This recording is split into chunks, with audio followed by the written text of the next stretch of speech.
sa ating last episode ng ating series, Real Faith, no? Living Wisely according to the book of James. Alam niyo, sinasabi nila na aklat ng Santiago ay parang ay para siyang part ng book of wisdom. Kumbaga, tinuturo sa atin how to live sa mga panahon na ating kinalalagyan. Lalong-lalo na tayo sa panahon natin ngayon, napaka mapanghamon. Kasi maraming tao nga nag-aalala eh. Ano na mangyayari sa atin? Ano na mangyayari sa ating kinabukasan? Na kung mamarapatin nyo lang po, ayusin ko lang muna po itong ating PowerPoint. Gawa ng mali po ang pagkakabukas. Anyway, ayan po. Now, alam nyo sa panahon natin ngayon, sa sobra ng mga hamon na hinaharap, pati yung ating kaba ay may presyo na. No? Nakita ko lang, napansin ko lang, sa isang jeep daw ito ang nakalagay. Minimum fare, 11 pesos. No? Kasi sobrang takot na ng tao eh. Yan po nakalagay sa may jeep. No? Kaya sabi ko, wow, ganun na pala yung kaba ng tao. Ngayon, hindi lang yun. Naghahangad na sila dahil taas ang taas yung gasolina. Naghahangad na tuloy yung ibang tao kung pwede lang, hybrid na lang ang sasakyan. Hindi yung basta hybrid, kundi talagang hybrid na dipedal kasama. Para kung pwede lang pagsamasamahin. Alam nyo, minsan nahanap natin yung sa kabila ng ganyang mga paghahamon, dapat ang puso natin na nanatiling nagagalak dahil ang ating Diyos ang may control ng lahat ng bagay. Amen po. Sabi po niya, rejoice in the Lord always. Again, I say, rejoice. Kasi alam niyo bigyan ko lang kayo ng kasi kamakailan lang ay nanganak yung aking anak. So sa madaling salita ay ako na po ay legitimate na apostolic minister. No, ako ay nasa apostleship na. No, may apo ako. Ngayon alam niyo nung una tinatanong nila sa akin, ano bang pakiramdam ng magkakaapo nung hindi pa nanganganak? Di sabi ko, wala lang. And habang nagtuturo po ngayon, bigla nag-flash yung picture ng bata nung nanganak na nga biglang nagulat ako, bigla na lang tumulo ang aking luha. At biglang pinaalalahanan ako ng Diyos, alam mo yung sigla at saya ng damdamin mo ngayon ay isang pagpapaalala ng aking damdamin para sa inyong lahat. Because all of us, human beings, are like grandchildren of the Lord. Kasi ang una lang naman si Adan at Eva and the rest of us, apo na eh. Tama? And when I look at the baby, he was so helpless. He could not do anything. Kung hindi siya papakainin ng nanay, kung hindi siya tutulungan, and pinaalala sa akin, you were once like that. Parang you were so helpless. Pero tinan mo ngayon, ang laki-laki mo na. You know what I'm trying to say? I provided for you. I took care of you. And I want to remind every one of us, we were once like that, a baby, so helpless. But God took care of us. And now that we are adults, some of us, most of us, masasabi mo bang pinabayaan ka ng Diyos? The things that we were worried about yesteryears, na paglagpasan na natin. Amen? Ngayon maraming sabi natin, ang dami pa rin naming problema. Huwag kang mag-alala. Dadami pa yan. Pero anong ibig sabihin nun? Tingnan ninyo Alam niyo po ba, ang pinakamahabang lugar o pwedeng lakbayin ng paglalakad ay mula po sa Cape Town, South Africa, hanggang sa Magadan ng Russia, sa bahagi ng Asian continent ng Russia. Ang haba niyan. Kaya nasabing pwedeng lakarin kasi wala kumbaga, lahat po ay may tulay na magdudugtong sa lahat ng mga dadaanan. Hindi mo kailangan mag-eroplano, hindi mo kailangan magbarko dahil may tulay. Kanya namang sa laba nitong dukakbay na to, umaabot ito ng mga 22,387 kilometers. Can you imagine that? At Google ka ng 4,492 hours to travel para sa paglalakad. At kung tuloy-tuloy, walang tulugan, mga 187 days. Pero kung every 8 hours yung paglalakad mo, tapos pahinga, a day 8 hours a day, maari na maglakbay ka ng mga 561 days. Lalagpas ka, tatawirin mo ang 17 bansa, 6 na iba't ibang time zones, at iba't ibang season ng taon. Now, ba't ko ito kinikwento sa inyo? Sa kasalukuyan, ayon sa report, wala pang nagtagumpay na makatawid. Kasi tatawirin mo ang Sahara, ang init ng Sahara Desert. Tatawirin mo ang lamig ng Siberia. Talaga iba't ibang biyahe. Sobrang hirap. Almost to the point of impossibility. Pero bakit ko kinikwento sa inyo? Kasi ang Christian life, sabi nila, is not hard. It is not even difficult. It is an impossible journey without God. And let me just tell you this. Yung Christian life, yan po ay marami ang nakatawid. Marami na ang nauna sa atin. And they were able to endure. They were able to overcome. At yung faith that worked with them is the same faith working in us. Kaya tingnan niyo po, sabi ng Bible, na napakaliwanag sa Hebrews 12, sabi niya, therefore, since we have so great cloud of witnesses, ito po'y tumutukoy doon sa mga nasa chapter 11.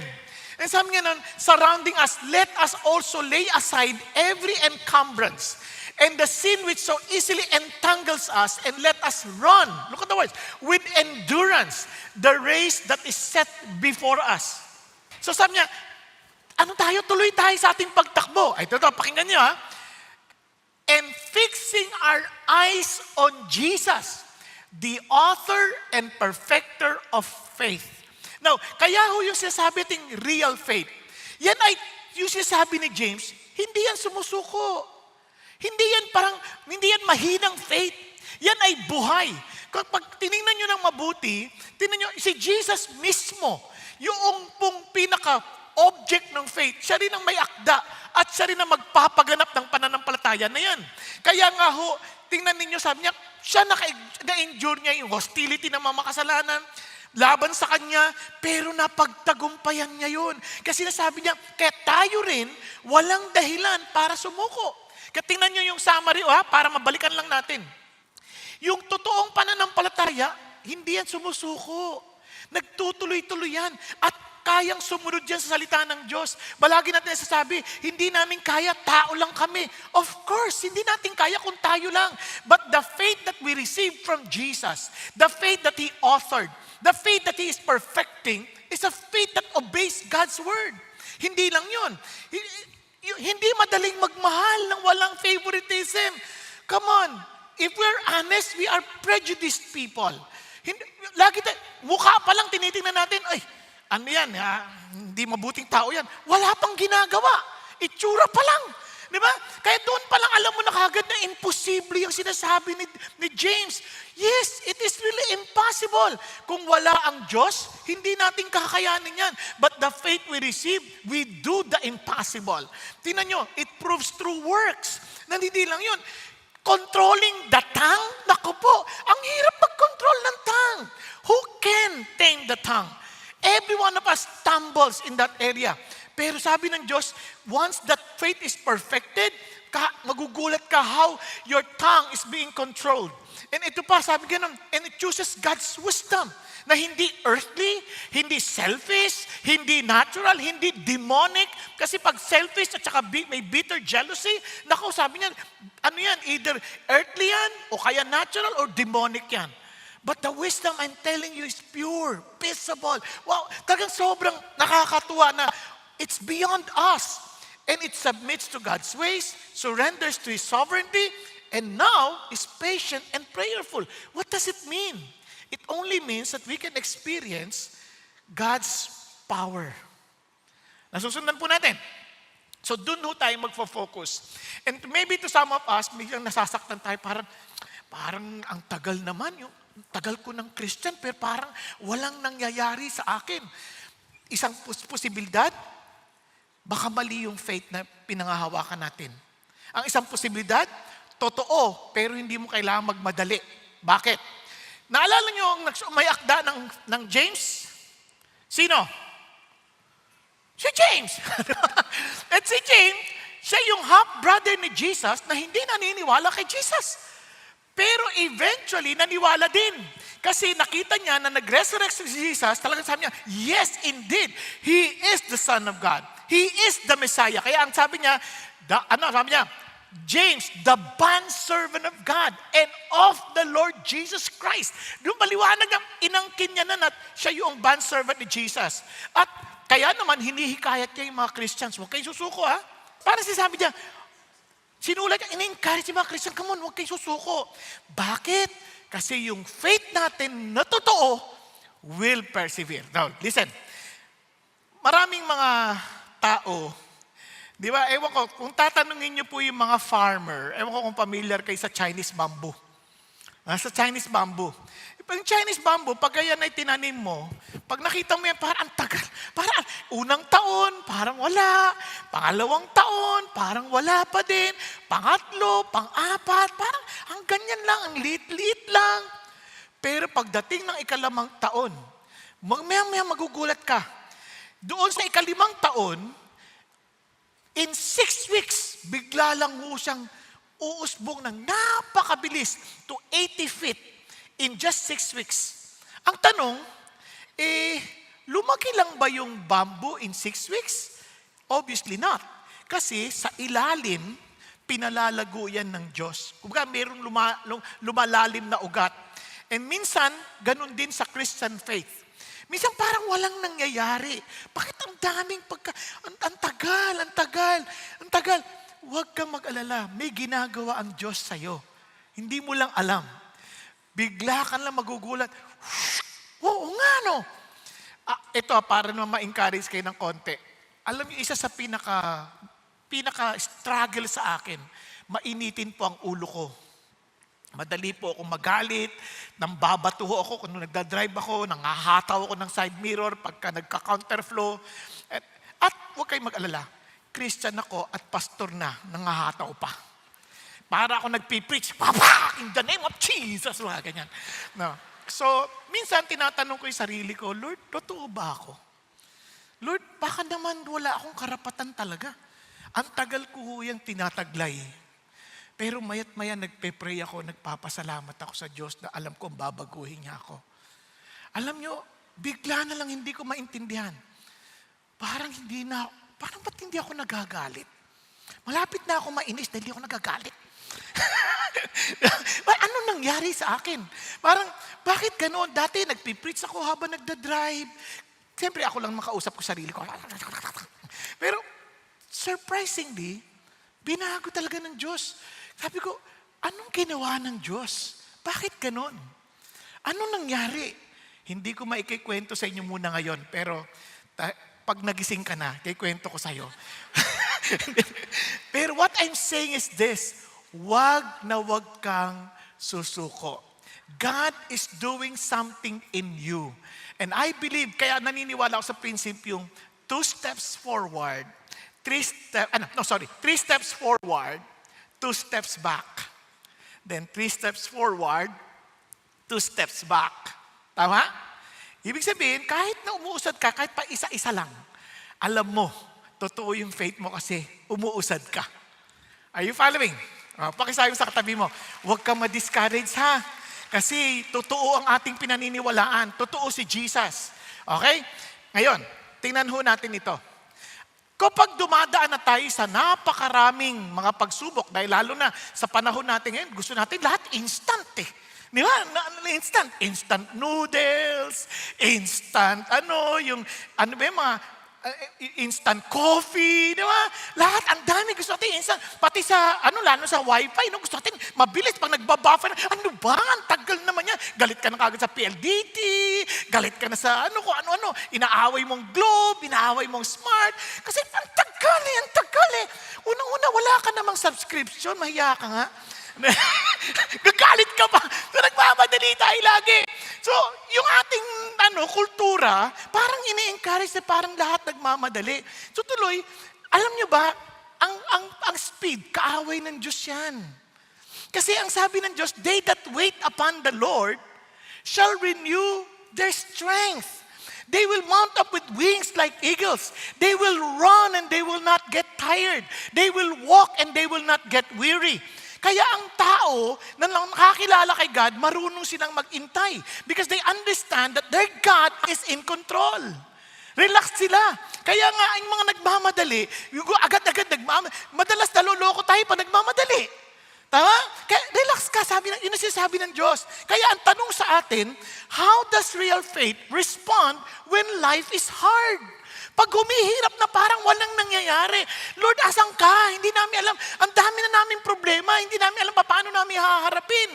Pataas yung presyo ng gasolina. Ano nang gagawin namin? So, lahat, iba nagrarally na. Iba pa, paano magkokontrolin yan? It's beyond us. Kaya ito ang dapat natin maintindihan. May sagot si James. Real power or real faith experiences what? God's power.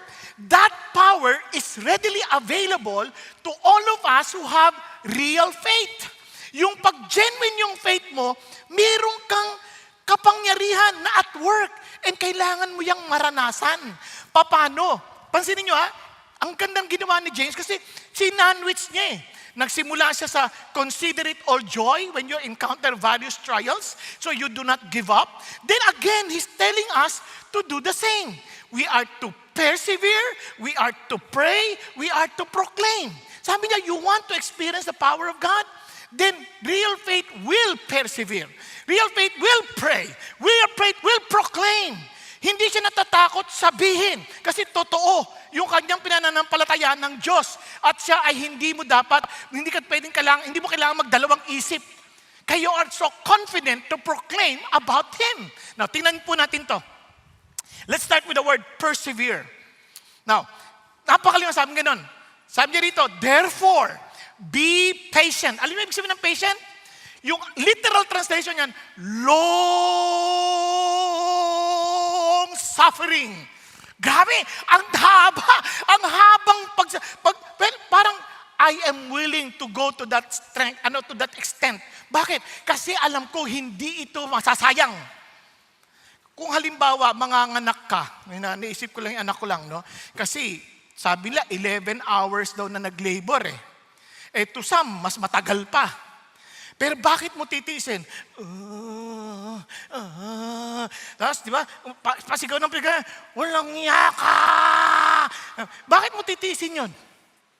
Kasi may inaabang kang lalabas na baby. Tama? Tama? Tingnan ninyo, paglabas, limot mo na lahat. Pero you're willing to suffer that long because there is someone pressure coming out. Someone precious, I should say, coming out. Kung alam mong precious yan, willing ka maghintay. Hello? And kaya yung sinasabi ng Lord, therefore be patient. Bakit? There is someone so precious coming. Hindi ito yung mundo natin. Our Lord is coming.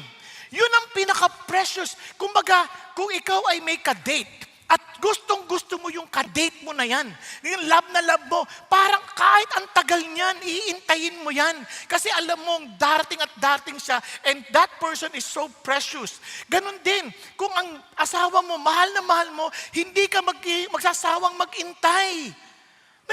Anak natin, pagka late na dumating, hindi mo pinagsasawang antayin. Makakatulugan mo, yes, but you're always expecting that they are coming.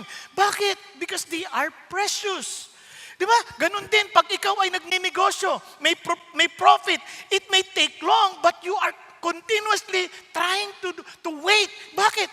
Alam mo, parating yung gustong mangyari. Pero kung wala ka ng pag-asa, ay bahala na. Pero ito, sabi ng Lord, no, He is coming. Gusto mong malaman paano mag-intay? Gayahin mo yung mga farmer. They wait for the precious produce of the soil. Paano? Being patient about it until it gets what? The early and the latter rain. Kumbaga, itong mga farmer na to, willing sila mag-intay. Importante yung early rain. Yung early rain, yun po yung magpapalambot ng lupa. Yung latter rain, yun naman po yung magpe-prepare para mag-mature na ho yung mga tanim, para i-harvest na. Kung wala yung mga ulan na yun, walang harvest. Now, anong sinasabi sa atin dito? Bagamat yung farmer pwedeng magbungkal, bagamat yung farmer pwedeng magtanim, bagamat yung farmer pwedeng maglagay ng fertilizer, isang bagay na intindihan mo when you are waiting, when you are patiently, perseveringly waiting, hindi mo makokontrol ang ulan. Hello? Hindi mo sabihin, hoy ulan, bumagsak na! Hindi mo magagawa yun. Hindi mo mauutusan yung cloud na pumunta sa'yo. Eh siyempre ngayon sa technology, sabi na may cloud seeding, pero hindi mo makukuha yung totoong ulan na kailangan sa pagtatanim. Naunawaan po? So, anong sinasabi sa atin ng Diyos dito? Ang sinasabi ng Diyos sa atin, ganito ang faith. Di ba? The farmer trusts God with what he cannot control. And he works faithfully with what he can control. Because faith does the same thing. Faith is not learning how to control God's timing. Faith is learning how to trust God's timing. Hindi mo man agad makita yung resulta, relax ka lang. May timing ang Diyos. Okay tayo? Pakisabi sa katabi mo, huwag kang magmadali, matatapos din yan. May timing si God. Huwag kang magmadali sa mga pinagdadaanan mo. Titigil din yan. Di ba? Titigil din yan. Basta ang mahalaga, magtiwala ka na may tamang timing si God. Kaya ulitin natin, sabi niya, tinuloy niya pa. Faith, you too be patient. Ikaw din, ikaw. Strengthen your hearts for the coming of the Lord is near. Look at the words. Yung word na strengthen your hearts, ang ibig sabihin, establish your heart. God said, build up your heart. What God is saying is that He's not always changing our circumstances. He's not trying to fix our circumstances. He's trying to fix us. Yung ating karakter. Kaya nga, establish your, kasi itong totoo. Yung problema, yun ang naglalabas kung anong laman ng puso natin. Sabi nga ng isang author, crisis does not make a man. It only shows what man is made of. Di ba? Kaya alam mo kung ano yung laman ng puso mo, lalabas yun sa panahon ng may pressure. Kahit na, tingnan nyo, yung mga tao, magpupuri sa Panginoon niya, talagang pasayaw-sayaw pang ganyan, no? Gulatin mo, lalabas yung laman ng loob. Subukan mo lang, takutin mo lang. Lalabas yung katotohanan. Di ba? Kaya maraming tao, parang ano sila, okay sila. Parang ang bait, praise God, hallelujah. Nung naapakan na. Pag malambot pa, ganun, lumalabas ang katotohanan. Para yung toothpaste pag pinisil mo, kung ano yung laman sa loob, yun ang lalabas.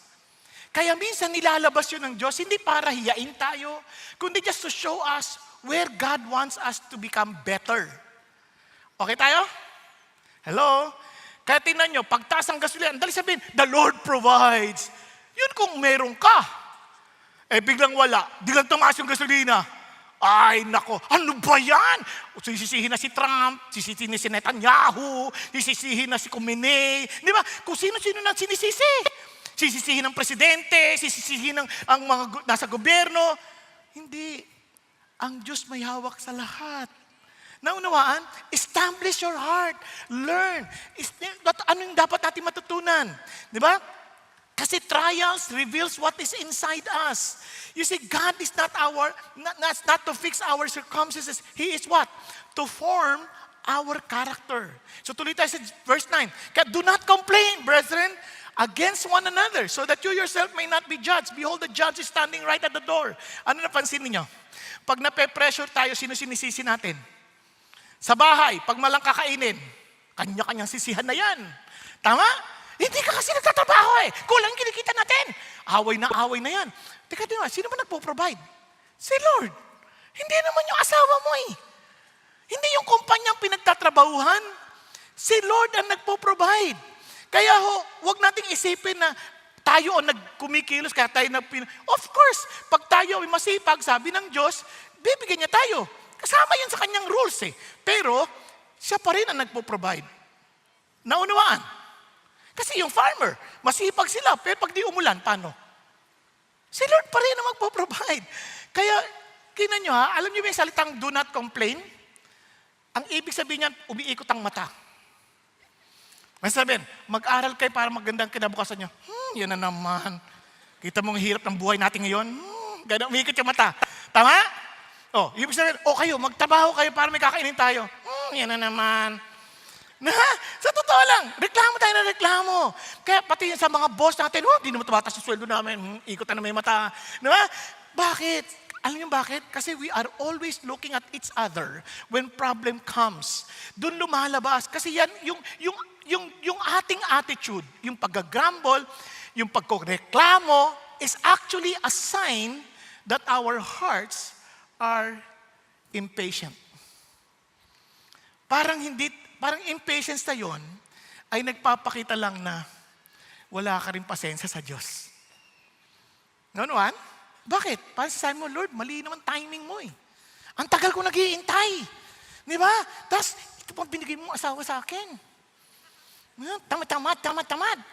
Di ba? Hindi tamad yan eh. Tinamad na lang yan dahil ikaw napangasawa. Hindi na totoo lang. Ang sipag kaya nung nililigawan ka niyan. Hinahatid ka, sumasakay sa jeep. Di ba? Kahit na hating gabi na, hatid ka pa. Ang sipag. Eh, nung napangasawa ka na, tinamad. Kasi lagi mong binubunga ay, ayoko na nga, wala mo pala nangyayari. Di ba? Kaya nga alam nyo, maniwala kayo sa hindi dapat yan nagtutulungan yan nagtutulungan. Kasi sabi nga nila, sa bawat tagumpay ng lalaki, sa likod niyan ay babae. Di ba? Kung feeling mo bigo yung asawa mo, malaki kasalanan mo, hindi mo siya tinutulungan. At sa bawat kabiguan ng lalaki, alam mo kung sino nasa likod niyan? Bruha. Diba? O kaya, vampira. Bakit vampira? Meron ka vampira. Yan. Talaga nakakarindi yan. Di ba? Sinisip-sip lahat ng dugo mo. Diba? Kaya tuloy, hindi nagiging nahihikayat. Hindi siya natutulungan to become better. Now friends, listen to this. Kung naniniwala ka that our God is in control, and He loves us, do you think He will allow anything that will destroy us? Pag-isipan nyo. Tanong mo yung kasama mo ngayon, palagay mo binigay ng Diyos para sirain ka? Hindi. It is to build us up. Amen? It is to build us up. Kaya nga, don't be impatient with God. God is in control. Because hard seasons reveal what's really living inside our hearts. Naunawaan po? Kaya nga, tingnan nyo, sabi sa verse 10, as an example, brethren, of suffering and patience, take the prophets who spoke in the name of the Lord. Can you imagine? Ang gilang niyang example, tingnan niyo yung mga propeta. Yung mga propeta, they speak the very word of God. But it doesn't mean that they are comfortable. Bakit? Si Jeremiah was imprisoned.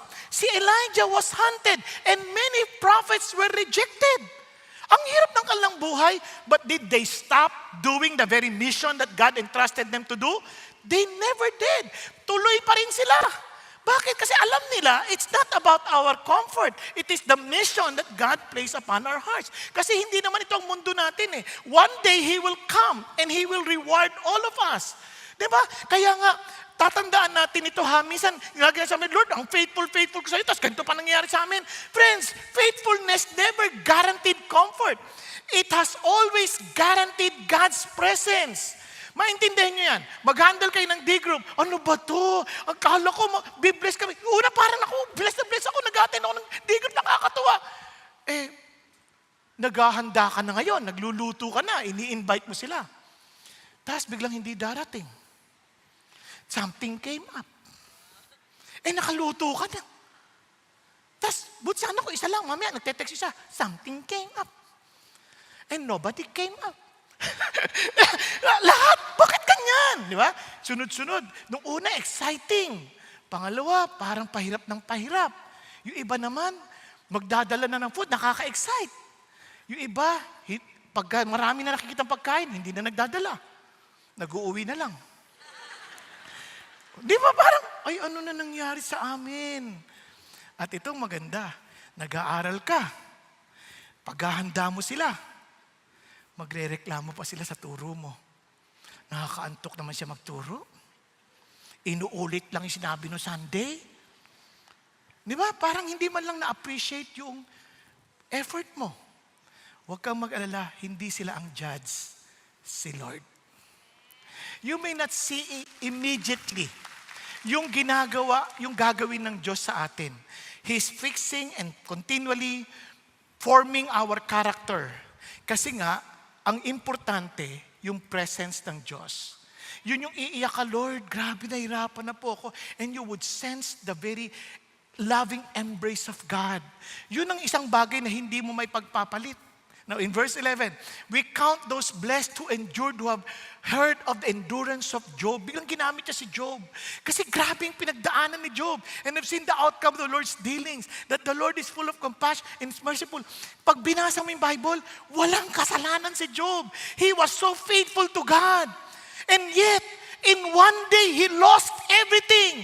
Wala yung kanyang business, nawala yung kanyang mga anak, nagkaroon siya ng sakit, tapos nagkaroon siya ng rejection. Socially talaga, parang dating tumutulong siya, tapos yung mga tinutulungan niya, tinatalikuran siya, pinandidirian siya, tapos pati yung kanyang mental anguish and spiritual anguish. But he never stopped. He kept on saying, God, I need to talk with you. I need to explain myself to you. Talagang sa kanya, isa lang gusto niyang kausap, Lord, kayo lang. Hindi siya maintindihan ng mga kaibigan niya. He was being condemned. Diba? Yung pinagdadaanan mo kasi makasalanan ka, kasi walang niya ka, kasi maraming pinalilamangan mo kapwa mo. Di mo, hirap na hirap ka na, tapos pinagbibintangan ka pa. Hindi madali yun. And sa lahat ng bagay, alam nyo, kapag may pinagdadaanan ka, tapos ikaw pa yung dinidiin na parang ikaw may kasalanan, naku, parang wow, ayoko na nito. Pero amazingly, si God, pwede naman siyang pabayaan na eh. Pwede sabihin, bahala ka na sa buhay mo. But God never did that. Anong ginawa niya? God Himself appeared to Job. At sabi niya, then Job answered, nagpakita na si God sa kanya. And Job answered the Lord and said, I know that you can do all things and that no purpose of yours can be thwarted. Hindi pwedeng pigilan ng layunin mo, O Diyos. Who is this that hides counsel without knowledge? Sabi tuloy ni God, therefore I have declared that which I did not understand, Lord. Sorry, Lord. Marami akong hindi naiintindihan. Because at first he was trying to say, Lord, wala akong ginawa. Ito ako, mabuti akong tao, pero ito nangyari sa akin. Lord, you have to explain this to us. Marami sa ating ganyan. Lord, hindi namin naintindihan anong ginawa namin. Anong kasalanan namin? Paliwanag mo. Di ba? Yung iba pa sa atin sabihin, pagdating ng araw, pag nakita ko si God, ang dami kong tanong. Hindi totoo yan. Pag nakita mo si God, tulad lang din ni Job. Sabi niya, Lord, marami po akong hindi naintindihan. Too wonderful for me, which I did not know. And sabi niya, hear now, and I will speak. I will ask you and you instruct me. I have heard of you by the hearing of the ear, but now my eyes sees you. Therefore, I retract and I repent in dust and ashes. Kung alam lang natin, yung alam ng Diyos, hindi ka na makakapagsalita. Kasi sa totoo lang, ang ganda ng huling salita ni God dito, ni James dito eh. Balikan lang natin ha. Ano sabi niya sa James? Verse 11, ito yung pinakasusi. That the Lord is full of compassion and is merciful. Hindi man natin maintindihan ang kanyang ginagawa, isang bagay na tiyak ako. Without God's compassion and mercy, we're all dead. Tapos na tayo. Kaya nga ho, itong kantan to, isa sa mga paborito ko itong kanta eh. Pero itong kantan to, papaalala sa atin, walang bagay nangyari na hindi mabuti. Narinig niyo na itong kanta na to, di ba? Hindi ba? Alam niyo to, hindi niyo lang maalala. All things work for our good. O, naalala niyo na? Hindi pa rin. Though sometimes we don't see how they could. Struggles that break our hearts in two. Sometimes blind us to the truth. Okay? Naalala niyo na? Hindi mo maalala, nakatulog ka eh. Our Father knows what's best for us. His ways are not our own. When your pathway grows dim and you just don't see Him, remember, you're never alone. Hindi ka nag-iisa. He promised that He will never leave us nor forsake us. God is too wise to be mistaken. God is too good to be unkind. So when you don't understand, when you don't see His plan, when you can't trace His hand, trust His heart. He is compassionate and full of mercy. You can trust the heart of God. He cares and loves us. Kaya alam niyo po, minsan nakakalimutan lang tayo magpasalamat eh. Yung asawa ko nakakainis na eh. Ano ka ba? Unang pasalamat ka, Lord. Thank you, binigyan mo ako ng asawa because sabi mo, he who finds wife finds favor of you. So, isipin mo naman, tingnan mo nga yung sarili mo. Bakit ka pagbibigyan ng asawa para makasama mo lang habang buhay at para magdusa? Hindi, yung asawa mo, hindi ikaw. Pag-isipan mo. Ako nga pag iniisip ko, sabi ko, Lord, thank you ako sa asawa ko. Parang, sino ako para paglingkuran niya? Sino ako para suklayan niya? Pagka, siya nagugupit sa akin eh. Kaya kung naiinis kayo sa gupit ko siya. Love you, sweetheart. Isang isipan, sinatsaga niya ako yan. Susok. Amya, bakit ayaw mo ko sa barbero? Eh kasi baka mamali ang gupit sa'yo. Makita lahat ng toklat mo. What I'm saying is this. Sino ka para bigyan ng nanay na meron ka ngayon? Sino ka para bigyan ng magulang na magtatrabaho para lang sa kakainin mo at pag-aaral mo? Para lang masigurado meron kang kinabukasan? Sino ka para bigyan ng anak para maging kasiyahan mo at minsan nauutusan? Sino tayo? Yun lang may makasama tayo. Sino tayo para bigyan ng isang magandang lugar where we can worship the Lord? Samantalang ang iba ay nagtatago dahil hindi nila alam dahil hindi siya pinapayagang sumamba ng malaya. Di ba? Pag-isipan niyo mabuti. Sino tayo na para dalhin sa isang lugar tulad dito para lang matulog? Our God is so full of compassion and mercy. Let's thank the Lord. Bigyan tayo ng bansa na tulad ng Pilipinas. Alam niyo, yung Pilipinas, sabi nila, mahirap. Hindi. Sa dami ng ninakaw ng leaders natin, buhay pa tayo. Ang yaman natin. Pag-isipan niyo mabuti. Kung sa ibang bansa yan, baka hindi na sila makakain. Tayo nakakakain pa. May aircon pa tayo. Nakakapag-drive pa tayo kahit na ang dami na nilang ninakaw. Diba? Let's thank the Lord. Lord, thank you hindi mo kami pinababayaan. But you allowed all these things because you're teaching us something. Minsan, nadali natin magturo, masama sila. But how about us? Ano bang naging contribution natin talaga? Have we contributed something para umangat yung bayan? Or we are also part of the reason why our problem is getting aggravated? Pag-isipan niyo mabuti. Minsan, ang dali natin yun eh. Kaya nga, pala sa atin, your suffering may be loud today, but God's mercy will speak louder in the end. Yun isang bagay na ating si Job. Yes, ang ingay nung pait niya. Pero yung tinig ng Diyos mas malakas sa huli. And the Lord, binalik niya lahat ng mga nawala ni Job. Doble pa. Napansin niyo? Kasi yung mercy ng Diyos, hindi natin kayang sukatin. Amen po? Pakisabi sa katabi mo, matulog ka lang. Ang Diyos natin ang nag-aalaga sa'yo. Nagkakaintindihan? And of course, hindi talang mananatiling nagpe-persevere lang, tinitiis lang natin, parang okay na yan, sige na. God is not telling us to be like stoics na bahala na kung anong mangyari. Hindi ganon.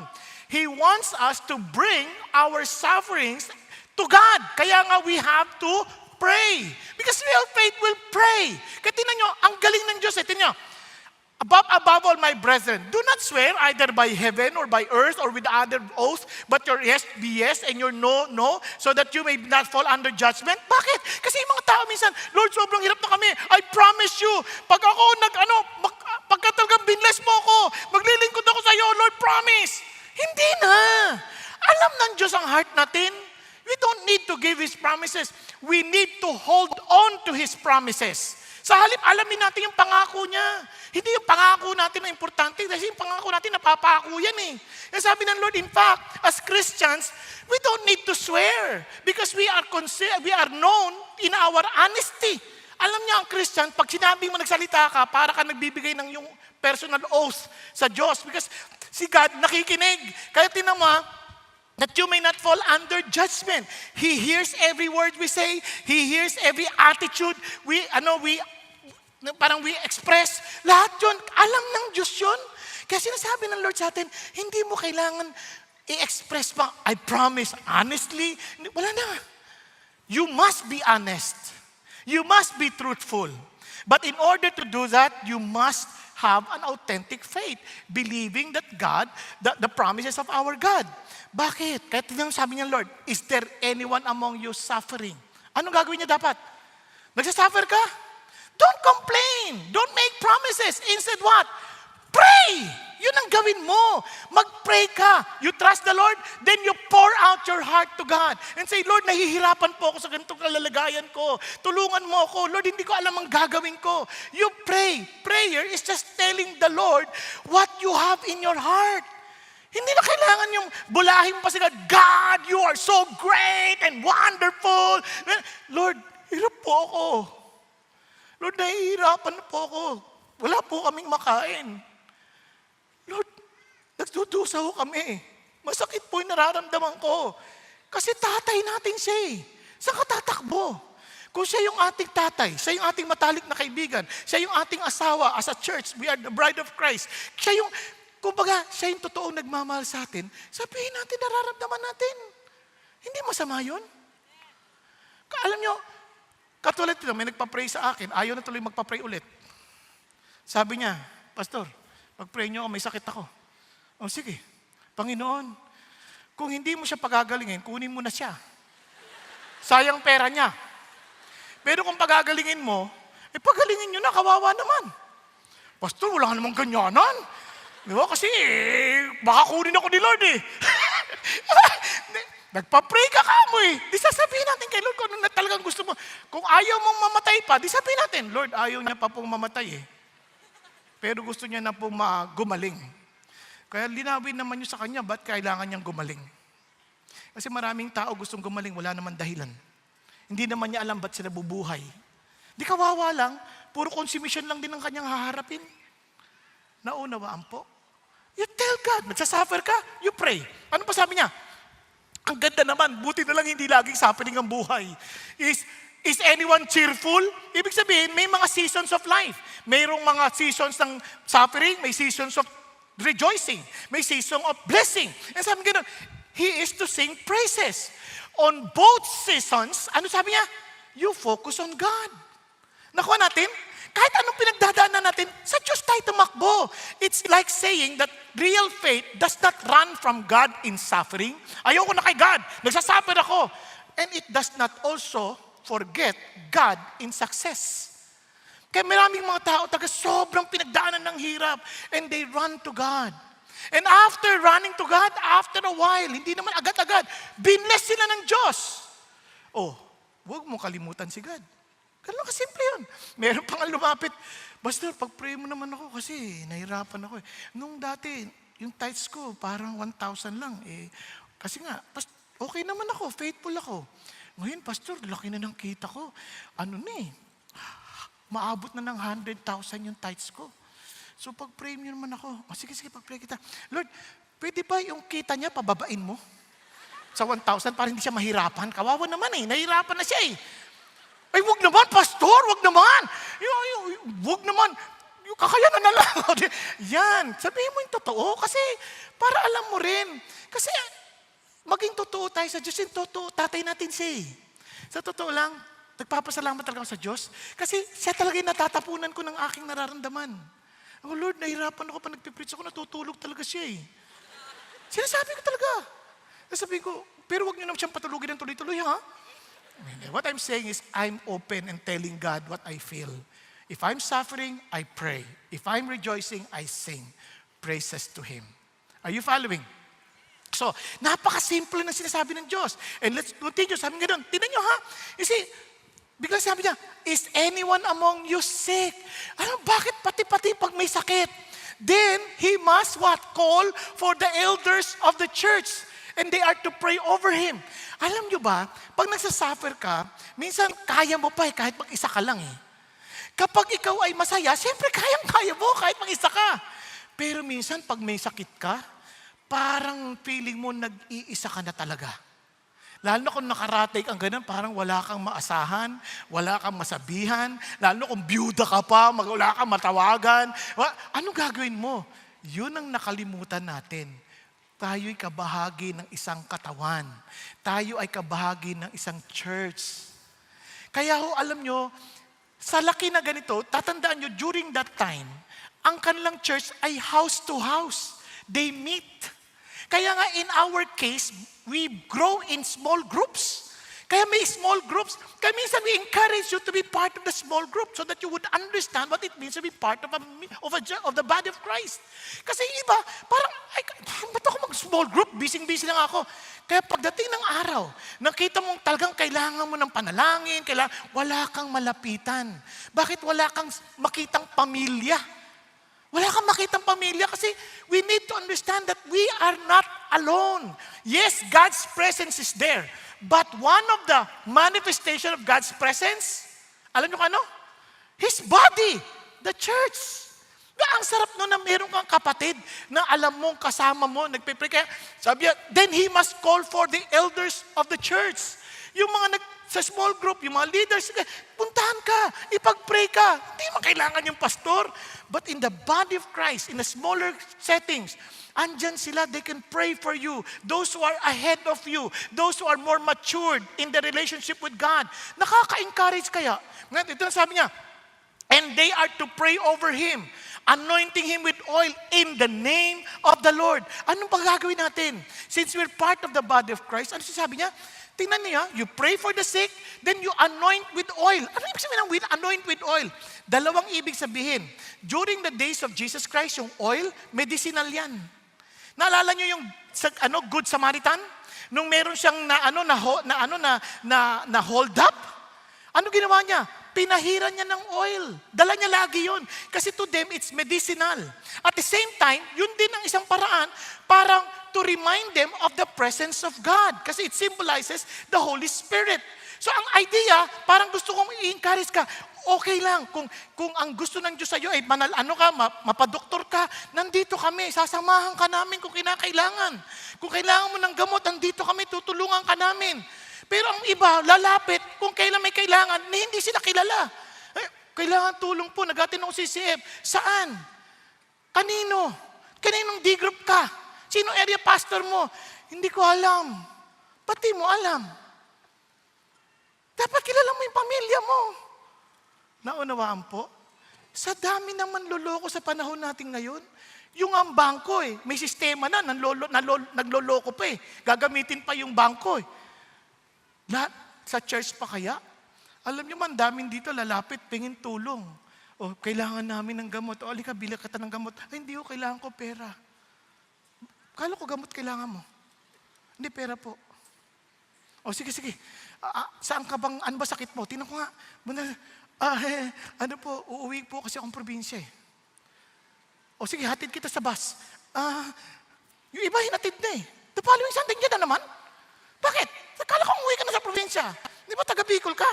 Opo, pero bumalik po ako kasi parang walang gamot doon Naintindihan niyo ibig sabihin? O paano kung walang small group, walang accountability? Kaya wag ko kayong magagalit kapag minsan parang ang laki-laki ng church, di ba lang ako tinulungan? Hindi po. Because this property that we have is not ours. They belong to Jesus. So we need to be responsible. We need to be good stewards. Kaya naman, may system din tayo. And God taught us that. Paano? They met in the temple and they met house to house para may sense of accountability. And everyone is working together for the glory of God. Okay tayo? Kaya I encourage you, be part of a small group. Di ba? Ngayon, kung hindi nyo alam paano ako magiging part, may Let's Connect. Ina-announce naman may Let's Connect. Kung gusto nyo, mag-Welcome Wednesday. Pwede kayo magkaroon ng group doon. Kung young people kayo, punta kayo sa Elevate. Kung mga singles kayo, punta kayo sa Big. Di ba? Kung sa adults, ang dami Pag gusto, maraming paraan. Pag ayaw, daming dahilan. Huwag kayo magagalit Sino sa inyo may small group na? Membro kayo na small group. Sige, taas yung kamay nyo. baba natin ulit. Sino yung wala pa? Wala pa. Huwag kayo mahiya. Hindi ka naman huhusgahan. Wala pa. Wala pa. Okay. Konti lang. O sino dito yung hindi nagtaas ang kamay? Bakit? Ganun lang. Kasi alam nyo ho, it takes a lot of humility, it takes a lot of honesty to be part of a small group. Kaya naman, dun natin matetest yung totoong loving one another. Dahil kung wala yun, paano natin malalamang nagmamahal tayo? Kasi puro hipokrito sila doon eh. Huwag kang mag-alala. Kulang pa sila ng isa. Punta ka na. Di ba? We are not here to judge one another. We are here to help one another. Yun ang idea ng Diyos. Kaya nga, you anoint them with oil. And look at this.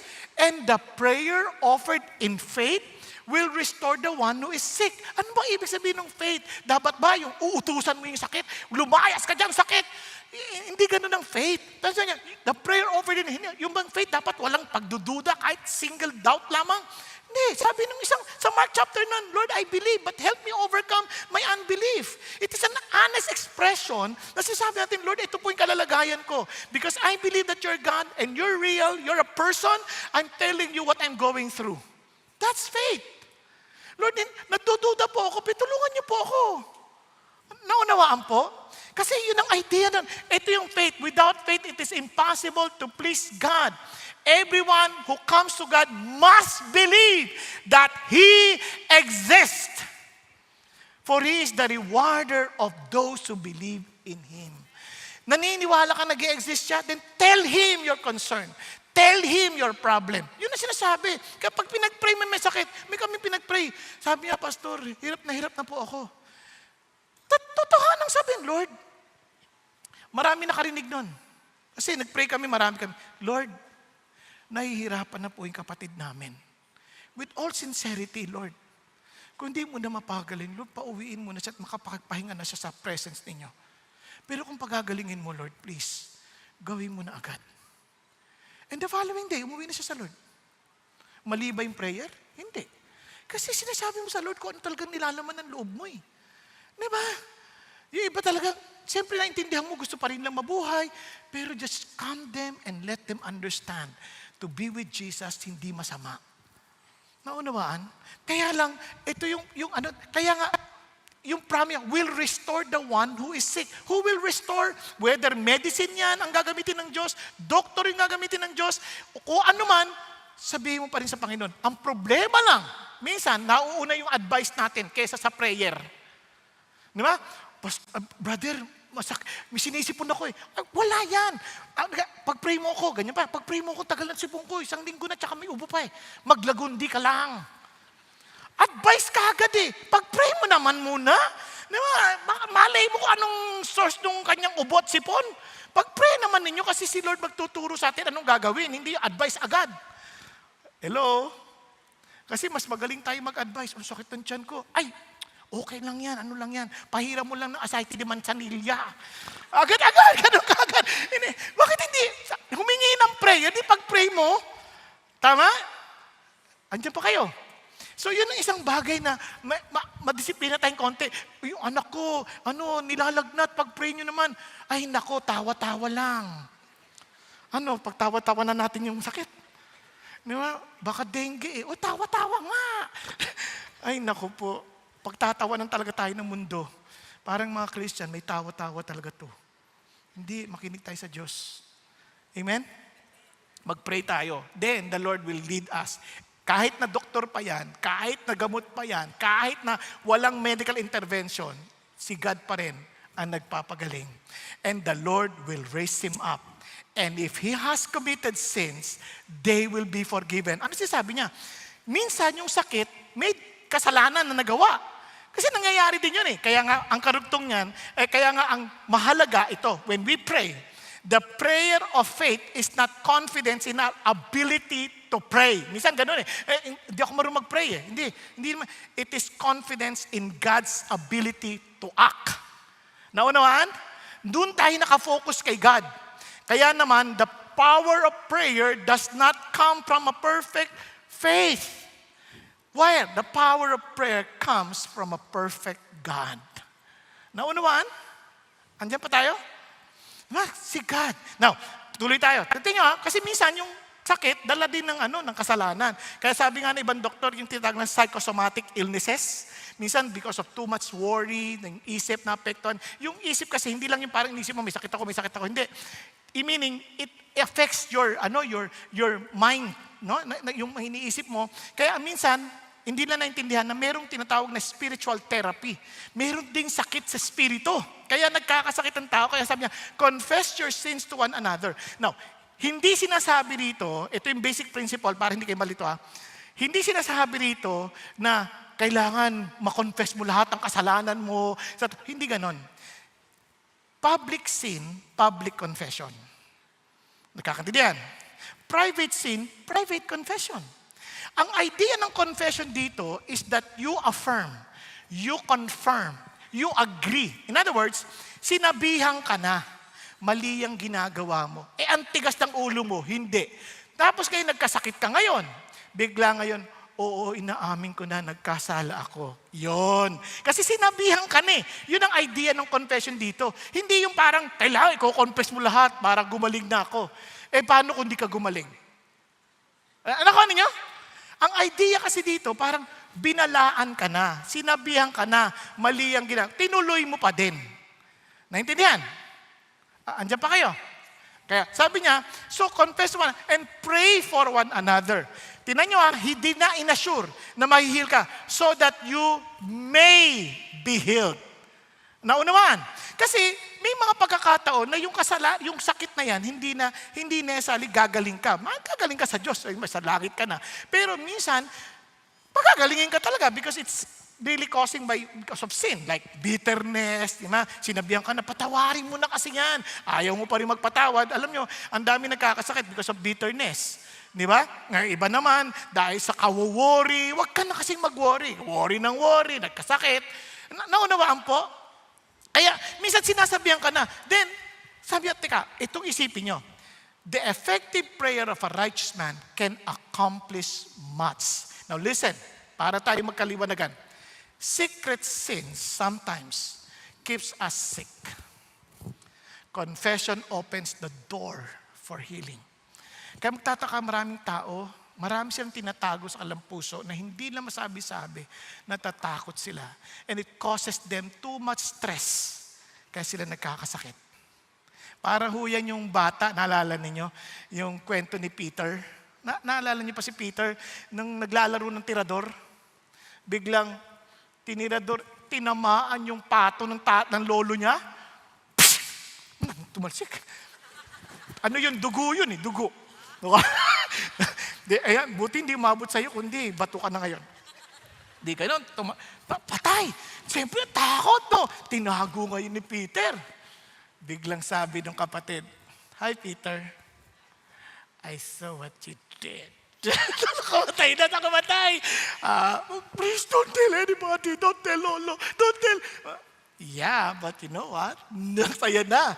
Di ba? Guilty. Eto na ngayon si Peter. Meron silang assignment ng paghuhugas ng plato. Sabi time nung ate niya. Sabi ng ate niya, Andrea, you are to wash the dishes today, yeah? And Peter will go with us in the mall. Sabi niya, no. Peter told me that he will take care of the dishes. And then I'll go with you. Sabi niya, yes, Peter? Peter, am I right? Yes. Walang magawa, pero punong-puno ng takot, sama ng loob. Binamanipulate na si Peter. Sakit na ulo niya, dami niyang problema. Kasi, patay siya sa lolo niya Hanggang sa hindi niya na makayanan. Talagang sobrang hirap na siya. Sabi niya, "Lo, mayroon akong kukumpisal sa inyo." "Ano yan, anak?" "Napatay ko po yung pato niyo." "Alam mo, anak, kanina alam ko na yan, nung una pa lang napatay mo.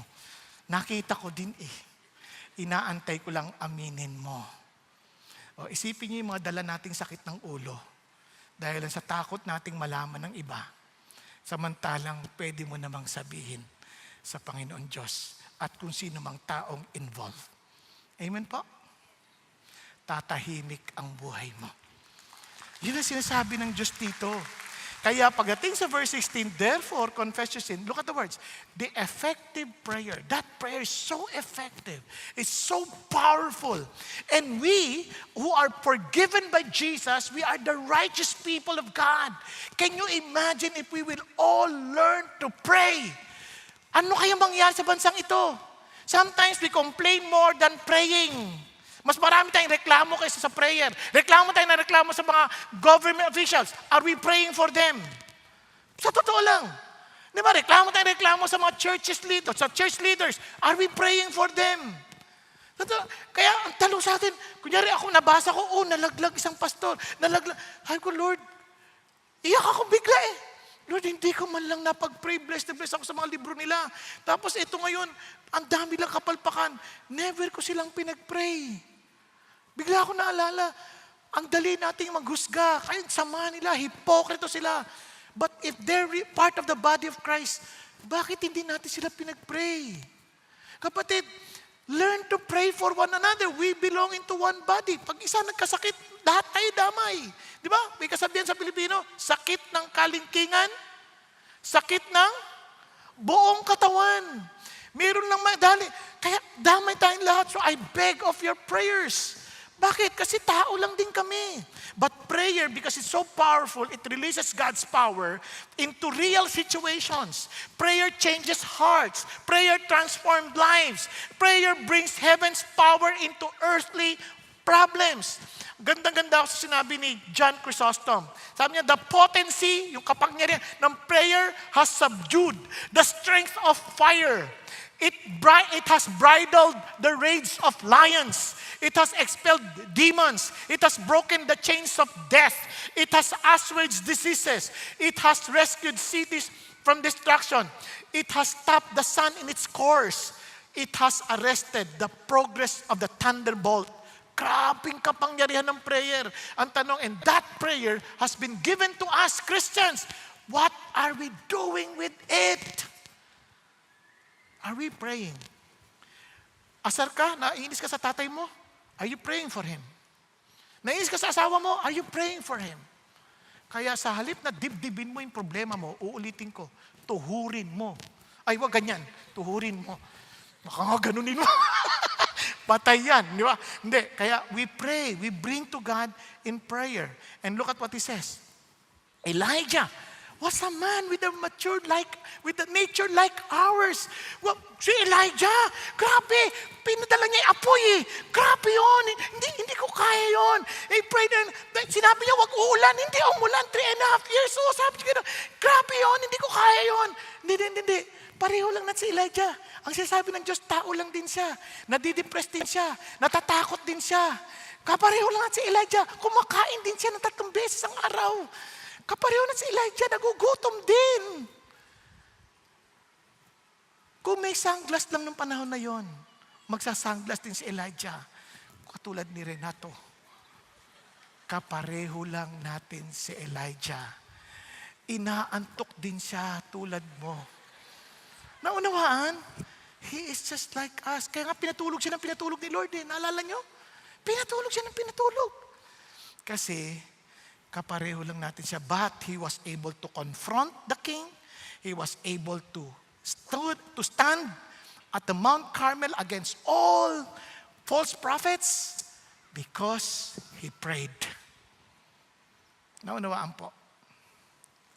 God does extraordinary things through ordinary people who pray. Pakisabi sa katabi mo, God can use you. But you have to pray. Pray. Real faith prays. Kaya sabi, ang galing. Kaya pinaalala niya ulit, then he prayed again. And the sky poured rain on the earth and produced its fruit.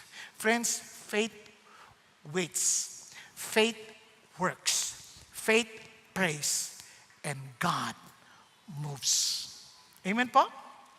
Kaya today, makakaread tayo ng testimony before we go to the last point na talagang nakita niyo how the Lord answered prayers. So andito po si Caleb and si Ronnie to share with us their journey of prayer.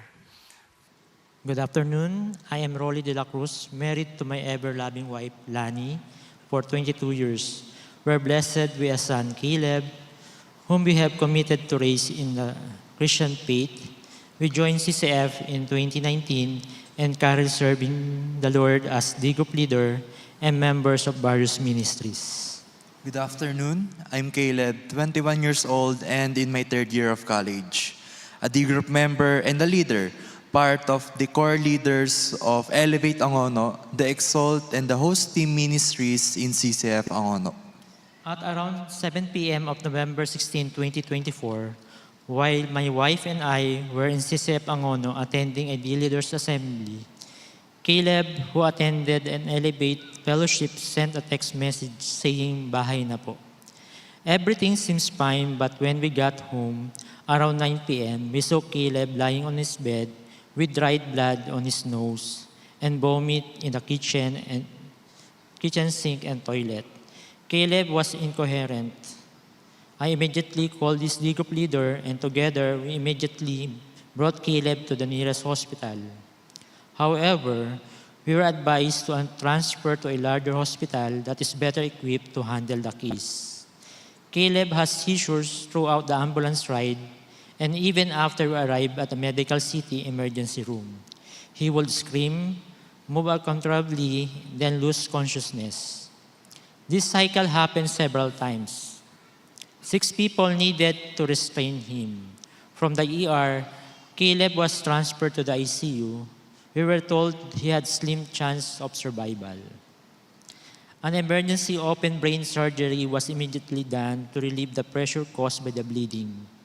The neurosurgeon told us that the extent of Caleb's injuries included swelling behind his head, bleeding on both sides of the brain, upper outer layers, a small bleed internally, and slight skull fracture on his forehead.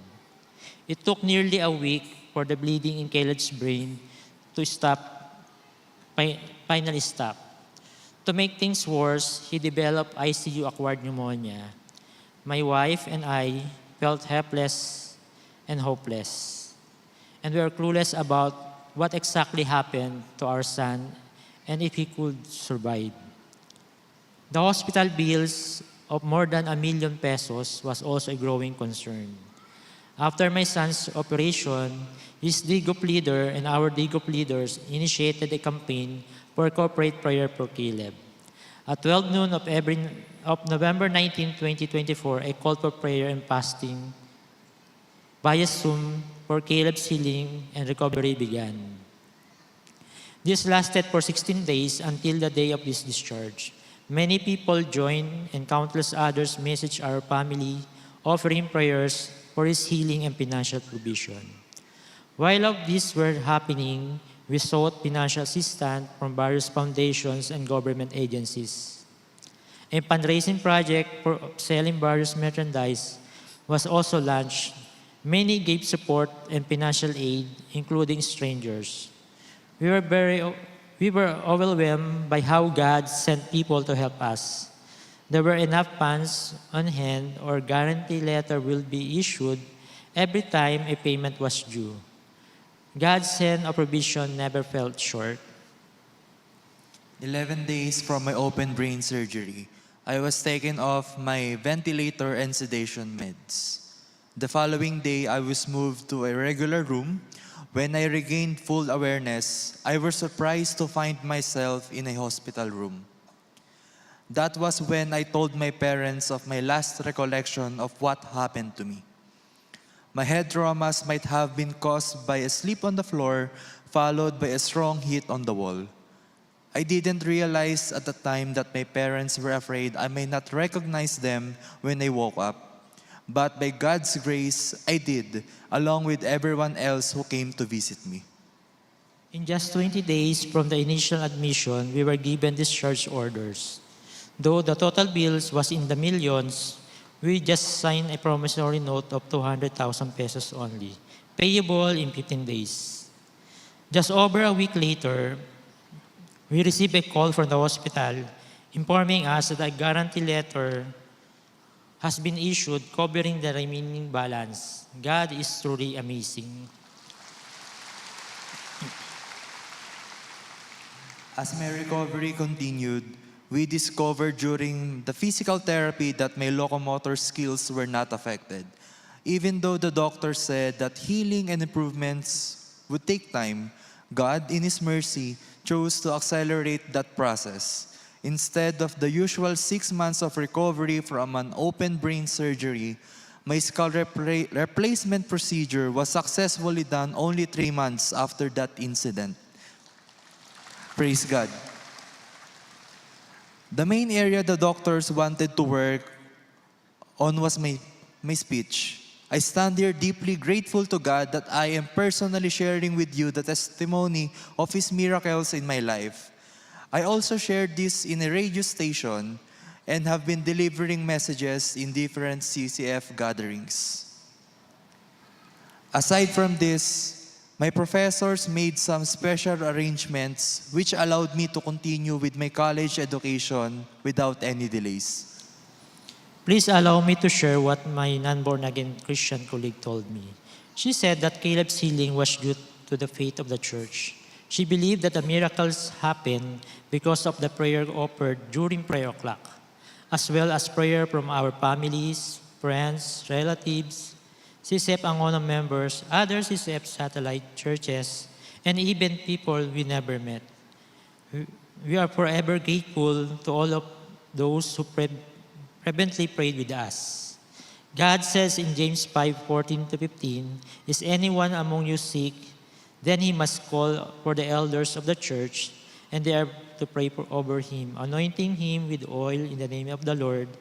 And the prayer offered in faith will restore the one who is sick, and the Lord will raise him up. And if he committed sin, they will forgive him." We are blessed to have a God who hears and answers prayers of our brother and sister in Christ. He truly makes the impossible possible. To our loving and faithful God be all the glory and praise. Praise God, praise God. Tayo na po ay tutungo sa panghuli. Of course, ito po yung napaka-importante. We do not just pray, we proclaim because we believe in the power of our God. Amen po? Kaya naman, ang galing ho ni James, parang after telling us how difficult it is to journey in our Christian faith, bigla niyang pinalalahanan. He book-ended with this. Sabi niya, "My brethren, if any among you strays from the truth, and one turns him back." Ano sinasabi niya? Parang, listen carefully. Sinasabi rito, tinan nyo yung tao hindi nagrebelde. Little by little, he strays from the truth. Na, alam niyo po, dito babantayan natin ang ating mga sarili. Kasi, bagamat yung faith ay totoo, minsan, kapag mali yung ating mga nasamahan, tandaan nyo, sabi rin ni Paul, bad company corrupts good morals.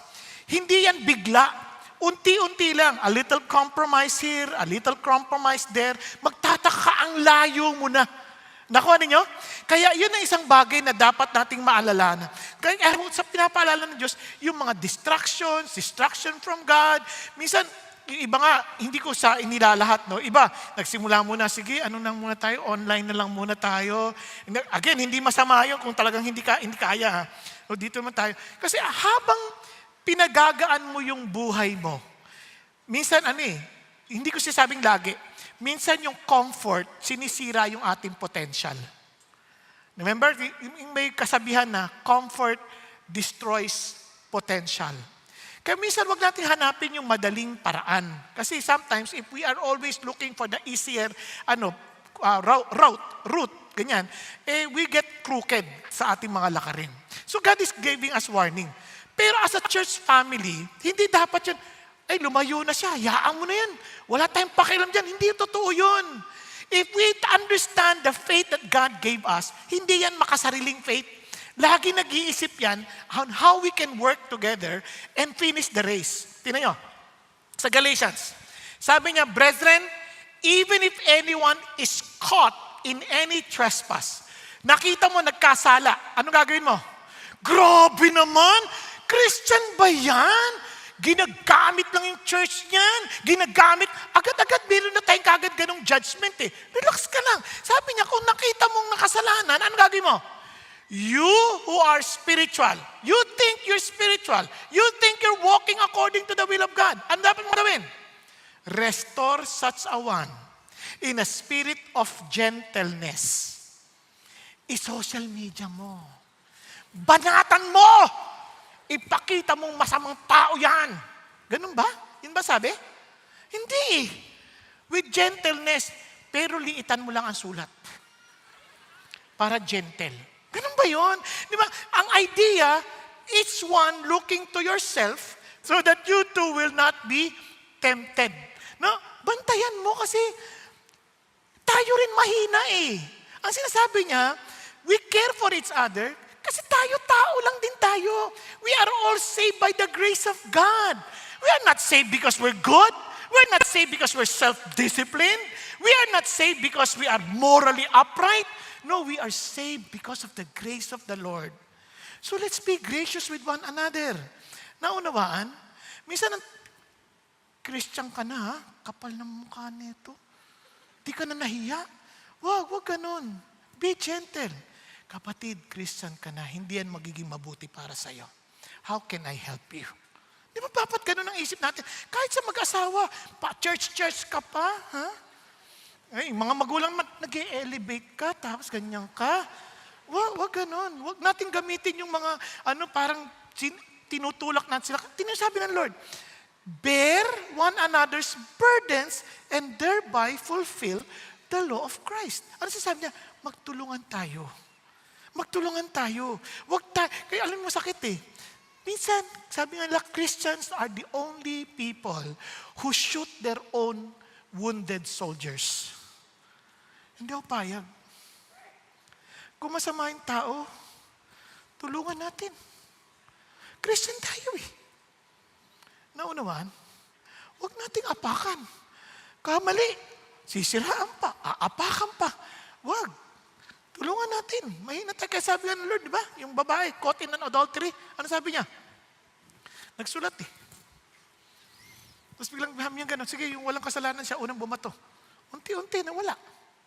Kasi ang idea niya, hindi ko siya sabing i-tolerate ng kasalanan. Kasi sabi niya ulit sin no more. That worse will not happen to you. Tama? Sinabihan niya pa rin. But he's trying to help her to be restored. Kaya sa atin, yun ang ating iniisip. Kaya tinan niyo, sabi ng Lord, paalala niya, tinan niyo, let him know that he who turns a sinner from the error of his way will save his soul from death, and he will cover a multitudes of sins. Bago mo maisip pa yung ibang tao, yun lang kapatid mo, nakasama na eh. Minsan kasi, di ba, pagka wini-win natin yung tao sa Lord, tuwan-tuwa tayo from sinful, very sinful guy, tapos naging Christian, hallelujah! Tapos pagka nagkasala, parang lahat na pinupuna, bakit ganyan ginagawa mo? Bakit ginagawa mo? Hindi ko alam eh. Hindi ko alam na ganun. Hindi pala tama yun. Minsan hindi pa nila alam. Kaya tinuturuan pa natin sila. Tama ba? Eventually, they will know.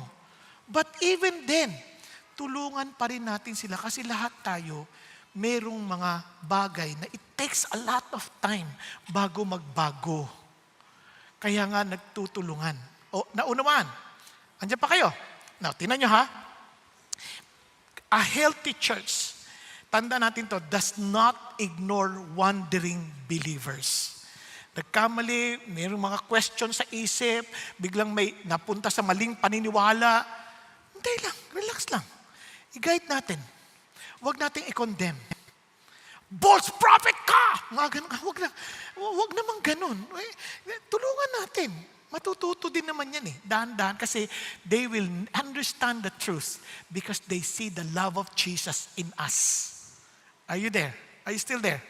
Now, para lalo natin ma-appreciate yan, let me just end with the story. Because a healthy church lovingly brings them home.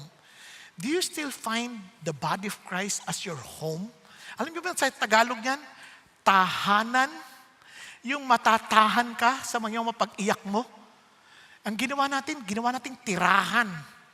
Tirahan tayo ng tirahan. Wag, hindi yun ang ating hangad ng Diyos sa atin. We are a family. We belong to a loving family of Jesus. Hindi ko sinasabi na ito-tolerate natin ang kasalanan. What we're trying to say is I'll show you what's wrong and I'll help you to get back home. I'll help you to be on the right track. Are you following? Now let me end.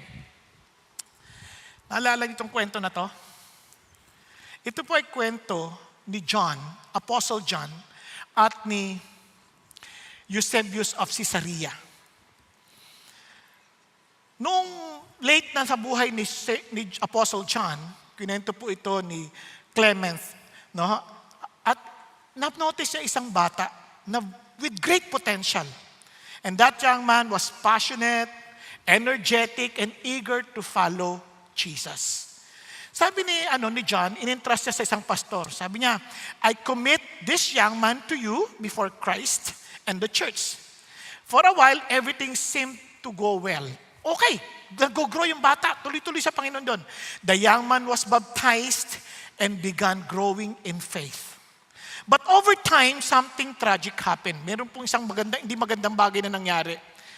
Dahan-dahan, nahulog siya sa mga maling kasama. Eventually, na-involve siya sa mga kriminal.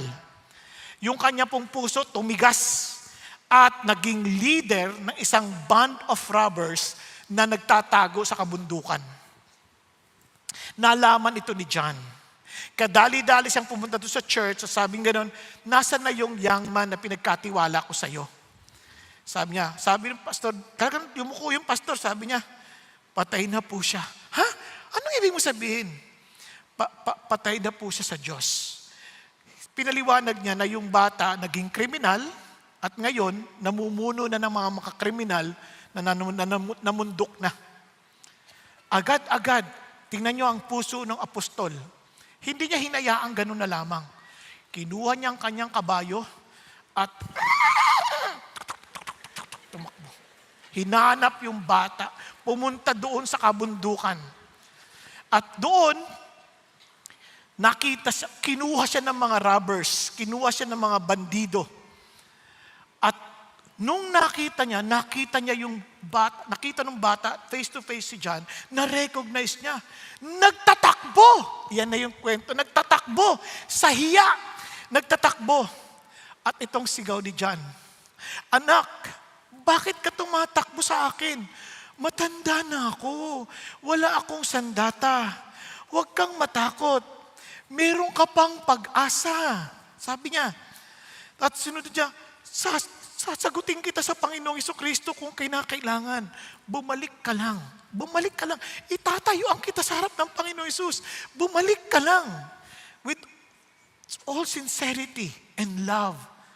Dahil sa narinig niya, yung parang napunit yung puso ng bata, huminto sa pagtakbo, umiyak ng umiyak, at bumalik kay John.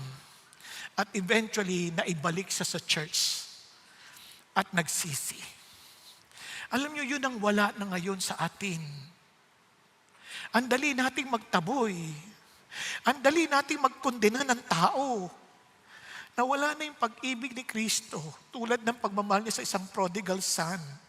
Na pagtapos niyang malaman at bumalik siya sa kanyang mga senses, yung tatay tumakbo at niyakap, yung anak kahit napakabaho at amoy-baboy.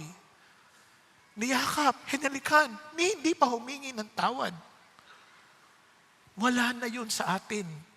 Makikita yan maging sa ating pamilya. Ang dali nating magtanim ng sama ng loob at kinakansela ang mga tao dahil hindi sila lumalakad ayon sa ating sariling preferences. Remember this, people will never know that we belong to Jesus unless they see love for one another. Tayong lahat ay yumukot, pumikit. Hanggat hindi mo nakikita ang tayo naligtas dahil sa biyaya ng Diyos, hanggat hindi natin nakikita na wala tayong ipagmamalaki sa Panginoon, yang pananampalataya na akala mong meron ka, ay baka huwad. Dahil ang tunay na pananampalataya, kaya yan nagpe-persevere.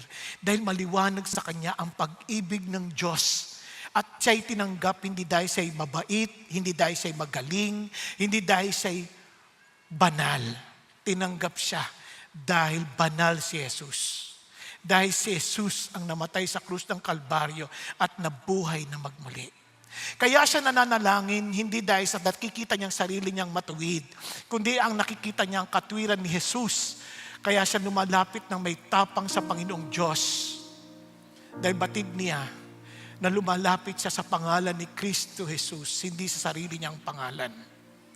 At kaya namang matapang niyang sinasabi sa lahat, dahil alam niyang lahat ng tao ay wala ng pag-asa kung hindi dahil kay Jesus Christ na namatay sa krus ng Kalbaryo at nabuhay magmuling, nagbibigay ng kaligtasan sa lahat ng tumatanggap ng kanyang kapatawaran. Mga kapatid, hanggat hindi rin totoo sa iyo yan, hindi mo gagawin at hindi mo mararanasan ang kapangyarihan ng Diyos na buhay. Kailangan mong aminin sa Kanya, Lord, wala po akong ipagmamalaki.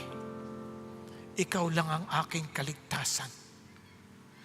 Kaya naman lumalapit ako ng may tapang dahil ikaw ang aking katwiran. At sa pangalan ni Jesus ako'y sumalapit sa iyo. At ito naman ay aking ihahayag na may tapang dahil alam kong wala ng ibang paraan para kami maligtas kundi sa pamamagitan mo. Kapatid, kung hindi pa ito totoo sa iyo, lumapit ka't nag-iintay ang Diyos dahil mahal na mahal ka niya. Dahil mahalaga ka sa Kanya, kaya siya namatay sa krus para makasama ka niya ng walang hanggan sa Kanyang kalangitan. Kaya't kailangan mo lang magpakumbaba at aminin, Lord, kailangan kita. Nanunumbalik ako sa iyo. Kung nagkulang man ang tao sa akin, hindi kayo nagkulang. Kaya sa iyo ako nagpapasako. Kaya kapatid, kung kinakausap ka ng Diyos ngayon, be humble. Taas mong kamay mo sa Kanya, Lord, ako po yun. I need your love. I need your grace. I need, Father God, the faith that comes from you. Hindi po yung faith ng tatay at nanay, kundi yung totoong pananampalataya ko sa inyo. Kailangan ko po kayo. Yes, be honest before God. Tell God, Lord, thank you for loving me.